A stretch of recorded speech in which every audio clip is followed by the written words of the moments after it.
Next बच्चों, covalent bond के formation को अलग अलग साइंटिस्ट ने अलग अलग थ्योरी से एक्सप्लेन किया। तो कोवेलेंट बॉन्ड के लिए बहुत सारी थ्योरीज दी जाती है और उसमें सबसे पहले हम करते हैं valence bond theory. Valence bond theory, और वैलेंस बॉन्ड थ्योरी को हम शॉर्ट में क्या बोलते हैं, यहां पर VBT से भी हम इसको रिप्रेजेंट करते हैं। तो देखो मैं यहाँ पर बिल्कुल शॉर्ट में तुम्हें समझाऊंगा, एज तुम 5 या 10 मिनट में इसको रिवाइज कर सकते हो बहुत आसानी से। वैलेंस बॉन्ड थ्योरी जो होती है वो सबसे पहले दी गई थी हिटलर और लंदन ने, और इसमें जो इंप्रूव किया था वो पॉलिंग और स्लेटर ने किया था। लेकिन वैलेंस बॉन्ड थ्योरी क्या बताती है, तो कोवेलेंट बॉन्ड के फॉर्मेशन को बताती है। होता क्या है, वैलेंस बॉन्ड थ्योरी नाम से पता लगा है, वैलेंस इलेक्ट्रॉन जो होते हैं, वैलेंस इलेक्ट्रॉन किसी भी एटम में present valence electron, unpaired electron या वैलेंस इलेक्ट्रॉन बॉन्ड बनाने में अगर पार्टिसिपेट करते हैं, कोवेलेंट बॉन्ड बनाने में पार्टिसिपेट करते हैं, तो इसी को एक्सप्लेन करता है वैलेंस बॉन्ड थ्योरी। मतलब covalent bond is formed by unpaired electron of valence, unpaired electron of valence orbital of an atom. किसी भी एक एटम के वैलेंस ऑर्बिटल में प्रेजेंट अनपेयर्ड इलेक्ट्रॉन की पेयरिंग के लिए कोवेलेंट बॉन्ड बनाया जाता है, और इसी को वैलेंस बॉन्ड थ्योरी एक्सप्लेन करता है। यहाँ पर देखो वैलेंस बॉन्ड थ्योरी मैंने बता चुका हूँ, हिटलर लंदन ने दी थी। अब आता है वैलेंस बॉन्ड थ्योरी जो होता है दो फिनोमिना को एक्सप्लेन करता है। बिल्कुल शॉर्ट में हम पढ़ रहे हैं। सबसे पहले ओवरलैपिंग वाला कंसेप्ट लेते हैं जो कि वैलेंस बॉन्ड थ्योरी में दिया गया था, और दूसरा जो कंसेप्ट आता है हमारा वो आता है हाइब्रिडाइजेशन। हाइब्रिडाइजेशन अब आता है ओवरलैपिंग में क्या होता है, हाफ फिल्ड एटॉमिक ऑर्बिटल ही पार्टिसिपेट करते हैं, आपस में क्या करते हैं, ओवरलैप करते हैं और कोवेलेंट बॉन्ड का फॉर्मेशन करते हैं। तो इसका जो मेन पॉइंट है वो होता है half filled atomic orbital. Half filled atomic orbital ही यहाँ पर क्या करेंगे, हाफ फील्ड एटॉमिक ऑर्बिटल ही यहाँ पर पार्टिसिपेट करते हैं, जबकि इसमें अभी बता दें दोनों का डिफरेंस भी आ जाएगा। और हाफ फील्ड एटॉमिक ऑर्बिटल आपस में ओवरलैप्ड होकर के और कोवेलेंट बॉन्ड को फॉर्म करते हैं। और यहाँ पर दो तरह से देखो ओवरलैपिंग दो टाइप से होती है। एक तो होती है कोएक्सियल ओवरलैपिंग, कोएक्सियल ओवरलैपिंग होती है, और एक होती है collateral overlapping. Collateral overlapping, collateral overlapping, और इसको कोएक्सियल ओवरलैपिंग को हेड ऑन हेड ओवरलैपिंग या हेड बाय हेड ओवरलैपिंग भी बोलते हैं। इसको बोलते हैं side by side overlapping. Side by side overlapping, यह साइड बाय साइड, और यह होता है हेड ऑन हेड ओवरलैपिंग या हेड बाय हेड ओवरलैपिंग, जिसमें केवल हेड हेड आपस में ओवरलैप्ड होते हैं, और इसमें ओवरलैपिंग एक ही जगह होती है, इसीलिए यह इफेक्टिव ओवरलैपिंग होती है। और इफेक्टिव ओवरलैपिंग होने की वजह से यहाँ पर जो बनने वाला बॉन्ड होता है कोएक्सियल ओवरलैपिंग से वो बनता है सिग्मा बॉन्ड, जबकि कोलैटरल ओवरलैपिंग जो होती है वह साइड बाय साइड ओवरलैपिंग होती है, जिस दो जगह डिस्ट्रीब्यूट हो जाती है। तो ओवरलैपिंग जो इफेक्टिव ओवरलैपिंग होती है वो बहुत कम होती है, और इससे बनने वाले बॉन्ड को बोलते हैं हम पाई बॉन्ड बोलते हैं। इससे बनने वाले बॉन्ड को हम क्या बोलते हैं, पाई बॉन्ड। तो कुल मिलाकर ओवरलैपिंग जो कंसेप्ट होता है वो सिग्मा बॉन्ड और पाई बॉन्ड के को फॉर्मेशन को एक्सप्लेन करता है। उसके बाद आता है कि सिग्मा बॉन्ड जनरली स्ट्रॉन्ग होते हैं और पाई बॉन्ड वीक होते हैं। क्यों होते हैं उसका रीजन भी यहाँ पर तुम्हें क्लियर हो गया होगा, क्योंकि यह ओवरलैपिंग इफेक्टिव होती है, मैक्सिमम ओवरलैपिंग होती है, जबकि यह क्या होती है, इफेक्टिव नहीं होती, दो जगह डिस्ट्रीब्यूट होती है, इसलिए वीक ओवरलैपिंग होगी। तो यह बॉन्ड भी क्या हो जाता है, वीक बॉन्ड। देखो सिग्मा बॉन्ड और पाई बॉन्ड को यह फॉर्मेशन को एक्सप्लेन करता है ओवरलैपिंग। और दूसरी बात, ओवरलैपिंग कंसेप्ट से केवल और केवल हम बॉन्ड स्ट्रेंथ, या फिर हम यहाँ पर ये देखें तो ओवरलैपिंग जो होती है दो टाइप की होती है, कोएक्सियल कोलैटरल। और कोएक्सियल ओवरलैपिंग में होती है एसएस ओवरलैपिंग, एसएस ओवरलैपिंग होती है, एसपी ओवरलैपिंग होती है, यहाँ पर एसपी ओवरलैपिंग, और एक होती है पीपी ओवरलैपिंग, पीपी कोएक्सियल होती है। जबकि यहाँ पर कोलैटरल ओवरलैपिंग होती है वो PP side by side overlapping है, कोलैटरल ओवरलैपिंग या पीडी ओवरलैपिंग या फिर डीडी ओवरलैपिंग होती है। तो इस तरह से यह इसमें ओनली पाई बॉन्ड बनता है और इसमें ओनली सिग्मा बॉन्ड बनता है।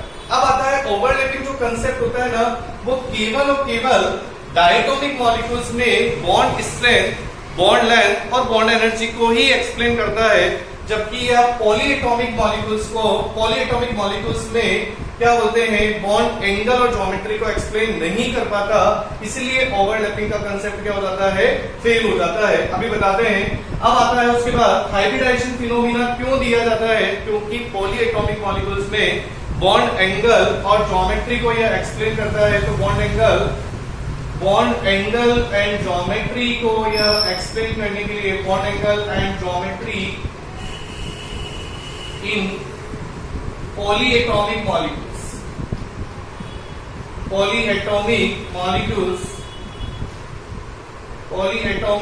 molecule और इसलिए ही हाइब्रिडाइजेशन फिनोमिना दिया जाता है। हाइब्रिडाइजेशन फिनोमिना में हाइब्रिडाइज्ड ऑर्बिटल जो होते हैं, आपस में हाइब्रिड ऑर्बिटल्स यहाँ पर फॉर्म होते हैं। अब यहाँ पर क्या होता है, इसमें एटॉमिक ऑर्बिटल चाहे हाफ फील्ड हो, चाहे फुल फील्ड हो, चाहे वैकेंट ऑर्बिटल हो, आपस में मिक्स होकर के और सेम एनर्जी और सेम शेप के ऑर्बिटल बनाते हैं, उसी को हम कहते हैं हाइब्रिड ऑर्बिटल।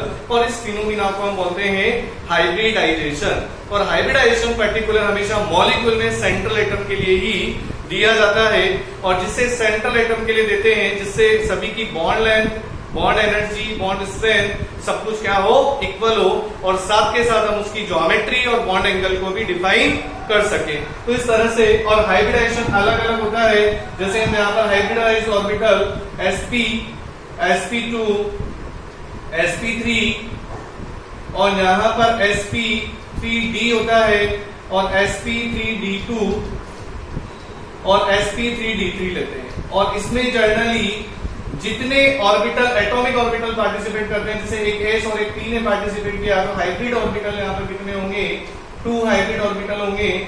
और यहाँ पर इसका जो बॉन्ड एंगल बनेगा 180 बनेगा, और इसकी ज्योमेट्री क्या होगी, लीनियर ज्योमेट्री हो जाएगी। यह दो हाइब्रिड ऑर्बिटल आपस में इस तरह से एग्जिस्ट करेंगे कि उनमें रिपल्शन क्या हो, मिनिमम हो, और रिपल्शन मिनिमम हो, और ज्योमेट्री जो हो, मतलब मॉलिक्यूल मैक्सिमम स्टेबिलिटी को गेन करे, तो उनके बीच का जो बॉन्ड एंगल होगा 180 होगा, ज्योमेट्री क्या हो जाएगी, लीनियर। इसी तरह से अगर sp2 में 3 हाइब्रिडाइज्ड ऑर्बिटल होते हैं, और 3 हाइब्रिडाइज्ड ऑर्बिटल के बीच का जो बॉन्ड एंगल होगा 120 होगा, और यहाँ पर ज्योमेट्री क्या हो जाएगी, ट्राइगोनल प्लेनर हो जाएगी। इस तरह से यहाँ पर क्या हो जाएगी, ट्राइगोनल प्लेनर।